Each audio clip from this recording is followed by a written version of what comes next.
নমস্কার বন্ধুরা, আমি সৈকত। আপনারা দেখছেন স্বাদের ছাদ বাগান ইউটিউব চ্যানেল। আশা করছি সবাই ভালো আছো এবং অনেক অনেক গাছ লাগাচ্ছ। আজকে কথা বলবো H2O2 হাইড্রোজেন পার অক্সাইড। হাইড্রোজেন পার অক্সাইড ব্যবহার করলে আমরা গাছে কি উপকার পেতে পারি, এই নিয়ে একটা ছোট্ট টিপস তোমাদের সাথে আলোচনা করতে।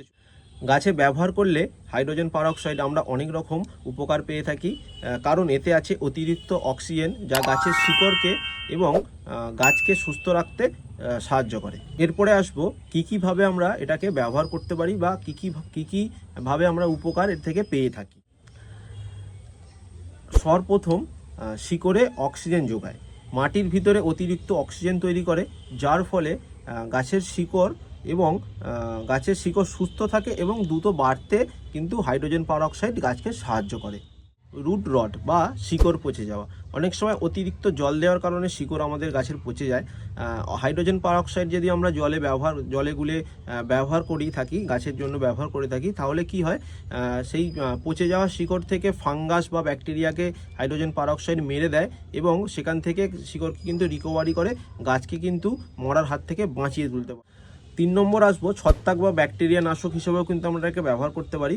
গাছের পাতা বা মাটিতে ফাঙ্গাল ইনফেকশন দমন করতে কিন্তু এটাকে ব্যবহার করা হয়ে থাকে বা সাহায্য করে থাকে।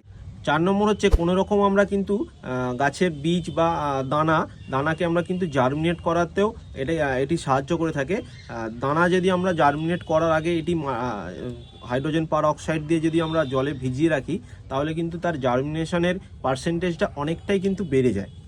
5 নম্বর, যদি আমরা পাতায় স্প্রে করে থাকি তাহলে পোকামাকড় এবং ফাঙ্গাস কমে যায়। এবং 6 নম্বর, জল পরিষ্কার রাখে। যে সমস্ত গাছপালা আমাদের জলের মধ্যে থাকে, সেই সমস্ত গাছপালার জলেতে যদি আমরা হাইড্রোজেন পার অক্সাইড ব্যবহার করে থাকি, তাহলে জলকে পরিষ্কার রাখে, জলকে ব্যাকটেরিয়া থেকে মুক্ত রাখে এবং গাছকে দ্রুত বাড়তে কিন্তু হাইড্রোজেন পার অক্সাইড সাহায্য করে। এরপরে আসবো কোথায় পাবেন আপনারা হাইড্রোজেন পার অক্সাইড। হাইড্রোজেন পার অক্সাইড আপনারা রাসায়নিক সার বা সারের দোকানে পাবেন না।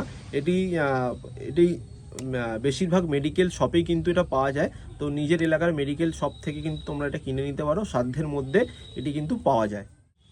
এরপরে আসবো আমরা এটিকে ব্যবহার করব কিভাবে।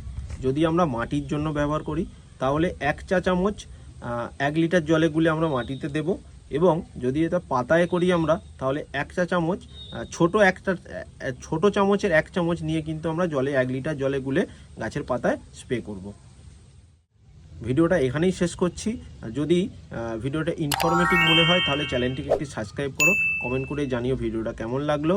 এবং ছাদ বাগানের নতুন নতুন টিপস পেতে চ্যানেলটিকে অবশ্যই সাবস্ক্রাইব করে দিও, ভিডিওটি একটি লাইক করে দিও।